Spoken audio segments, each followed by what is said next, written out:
আপনি যদি সম্মান নিয়ে বাঁচতে চান তাহলে আপনার ৬টি জিনিস প্রয়োজন। ১. মানুষের সবচেয়ে মূল্যবান সম্পদ হলো তার ব্যক্তিত্ব, আত্মমর্যাদা। কোনো স্বার্থের কাছে এই সম্পদ বিক্রি করবেন না। যে কোনো মূল্যে নিজের ব্যক্তিত্ব রক্ষা করুন। ২. আপনি যদি শক্তিশালী হন তাহলে অন্যায়ের বিরুদ্ধে দাঁড়ান। কিন্তু আপনার যদি টাকা বা ক্ষমতা কোনোটাই না থাকে তাহলে অন্যায় অপরাধ দেখলে চোখ কান বন্ধ রাখুন। ৩. যেখানে আপনার সম্মান নেই সেখানে যাবেন না।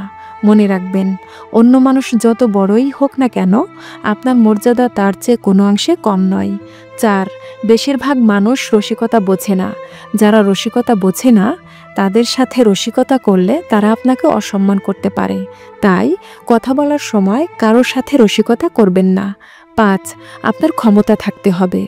আপনি যখন ক্ষমতাশালী হবেন কেবল তখনই আপনার উপযুক্ত সম্মান ধরে রেখে সমাজে চলতে পারবেন। ৬.